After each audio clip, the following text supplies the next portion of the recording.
بسم اللہ الرحمن الرحیم۔ السلام علیکم۔ یہ تقریباً 1957 کی بات ہے۔ فرانس میں کہیں ایک رہائشی عمارت کی نکڑ میں ترکی کے ایک 50 سالہ بوڑھے آدمی نے چھوٹی سی دکان بنا رکھی تھی۔ ارد گرد کے لوگ اس بوڑھے کو انکل ابراہیم کے نام سے جانتے اور پکارتے تھے۔ انکل ابراہیم کی دکان میں چھوٹی موٹی گھریلو ضروریات کی اشیاء کے علاوہ بچوں کے لیے چاکلیٹ، آئس کریم اور گولیاں ٹافیاں دستیاب تھیں۔ اسی عمارت کی ایک منزل پر ایک یہودی خاندان آباد تھا جن کا ایک 60 سالہ بچہ جاد تھا۔ جاد تقریباً روزانہ ہی انکل ابراہیم کی دکان پر گھر کی چھوٹی موٹی ضروریات خریدنے کے لیے آتا تھا۔ دکان سے جاتے ہوئے انکل ابراہیم کو کسی اور کام میں مشغول پا کر جاد کبھی بھی ایک چاکلیٹ چوری کرنا نہ بھولتا تھا۔ ایک بار جاد دکان سے جاتے ہوئے چاکلیٹ چوری کرنا بھول گیا۔ انکل ابراہیم نے جاد کو پیچھے سے آواز دیتے ہوئے کہا، جاد آج چاکلیٹ نہیں اٹھاؤ گے کیا؟ انکل ابراہیم نے یہ بات محبت میں کی تھی یا دوستی سے، مگر جاد کے لیے ایک صدمے سے بڑھ کر تھی۔ جاد آج تک یہی سمجھتا تھا کہ اس کی چوری ایک راز تھی، مگر معاملہ اس کے برعکس تھا۔ جاد نے گڑ گڑاتے ہوئے انکل ابراہیم سے کہا کہ وہ اگر اسے معاف کر دے تو آئندہ وہ کبھی بھی چوری نہیں کرے گا۔ مگر انکل ابراہیم نے جاد سے کہا، اگر تم وعدہ کرو کہ اپنی زندگی میں کبھی بھی کسی کی چوری نہیں کرو گے تو روزانہ ایک چاکلیٹ میری طرف سے تمہارا ہوا، ہر بار دکان سے جاتے ہوئے لے جایا کرنا۔ اور بالآخر اسی بات پر جاد اور انکل کا اتفاق ہو گیا۔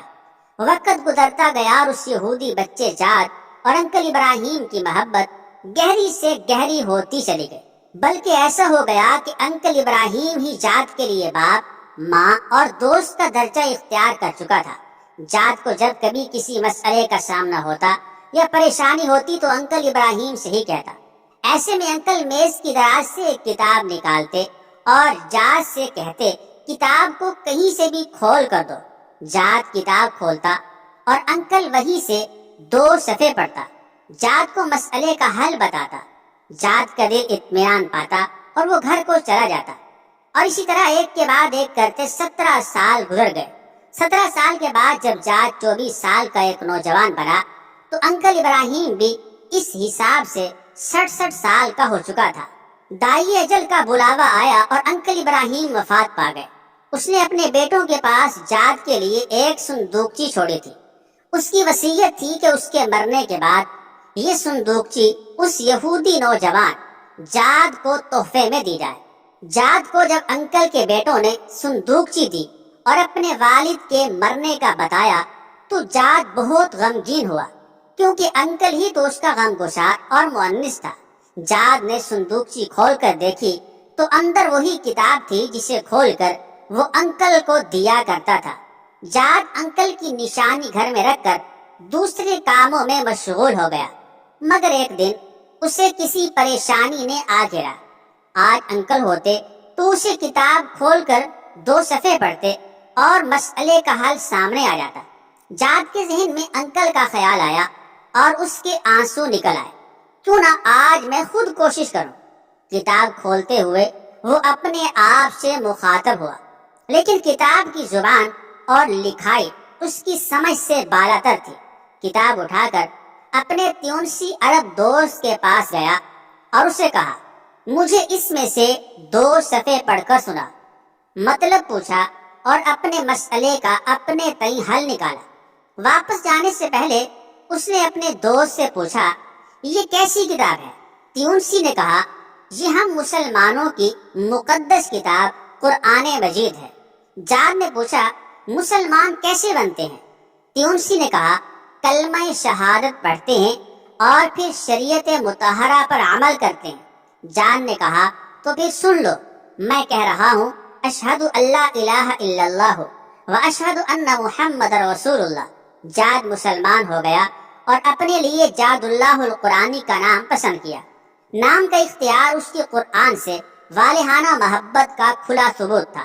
جاد اللہ نے قرآن کی تعلیم حاصل کی، دین کو سمجھا اور اس کی تبلیغ شروع کی۔ یورپ میں اس کے ہاتھ پر 6000 سے زیادہ لوگوں نے اسلام قبول کیا۔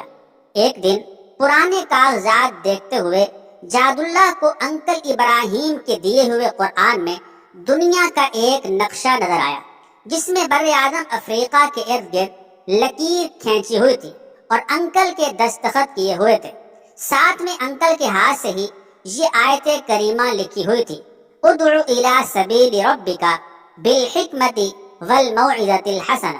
اس کا ترجمہ یہ ہے، اپنے رب کے راستے کی طرف دعوت دو حکمت اور عمدہ نصیحت کے ساتھ۔ جاد اللہ کو ایسا لگا جیسے یہ انکل کی اس کے لیے وصیت ہو، اور اسی وقت جاد اللہ نے اس وصیت پر عمل کرنے کی ٹھان لی۔ جاد اللہ نے یورپ کو خیر باد کہہ کر کینیا، سوڈان، یوگنڈا اور اس کے آس پاس کے ممالک کو اپنا مسکن بنایا۔ دعوت حق کے لیے ہر مشکل اور پرخطر راستے پر چلنے سے نہ ہچکچایا، اور اللہ تعالیٰ نے اس کے ہاتھوں 60 لاکھ انسانوں کو دین اسلام کی روشنی سے نوازا۔ جاد اللہ نے افریقہ کے کٹھن ماحول میں اپنی زندگی کے 30 سال گزار دیے۔ سن 2003 میں افریقہ میں پائی جانے والی بیماریوں میں گر کر محض 54 سال کی عمر میں اپنے خالق حقیقی کو جا ملے۔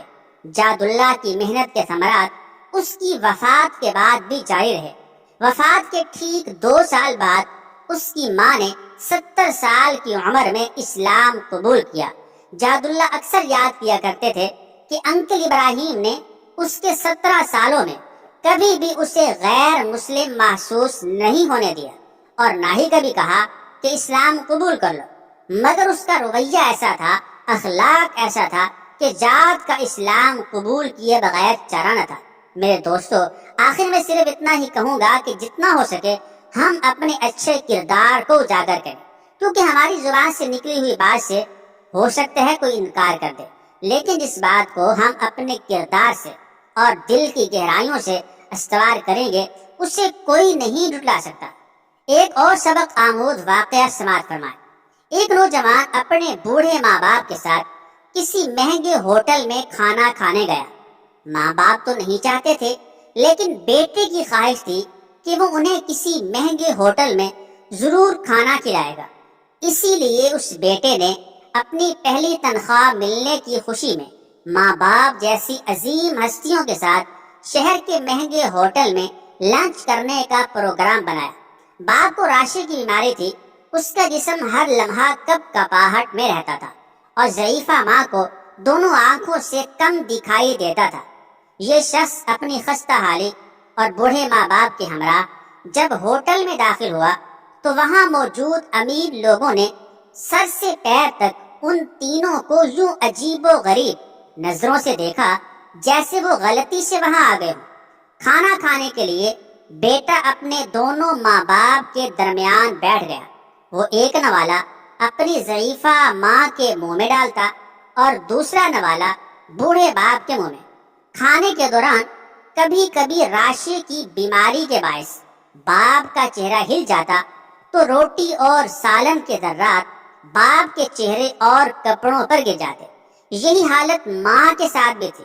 وہ جیسے ہی ماں کے چہرے کے پاس نوالا لے جاتا، لقمہ لے جاتا، تو نظر کی کمی کے باعث وہ انجانے میں ادھر ادھر دیکھتی تو اس کے بھی منہ اور کپڑوں پر کھانے کے داغ پڑ گئے تھے۔ ارد گرد بیٹھے لوگ جو پہلے ہی انہیں حقیر نگاہوں سے دیکھ رہے تھے، وہ اور بھی منہ چڑانے لگے۔ کھانا کھانے کی تمیز نہیں ہے اور اتنے مہنگے ہوٹل میں آ جاتے ہیں۔ بیٹا اپنے ماں باپ کی بیماری اور مجبوری پر آنکھوں میں آنسو چھپائے، چہرے پر مسکراہٹ سجائے، ارد گرد کے ماحول کو نظر انداز کرتے ہوئے، ایک عبادت سمجھتے ہوئے انہیں کھانا کھلاتا رہا۔ کھانے کے بعد وہ ماں باپ کو بڑی عزت اور احترام سے واش بیسن کے پاس لے گیا۔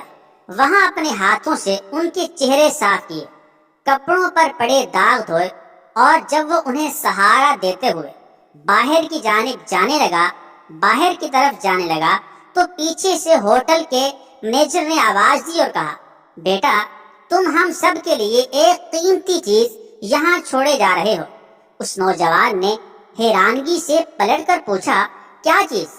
مینیجر اپنی اینک اتار کر آنسو پوچھتے ہوئے بولا نوجوان بچوں کے لیے سبق اور بوڑھے ماں باپ کے لیے امید۔ اللہ تعالی ہم سب کو ماں باپ کی خدمت کرنے کی توفیق عطا فرمائے، آمین ثم آمین۔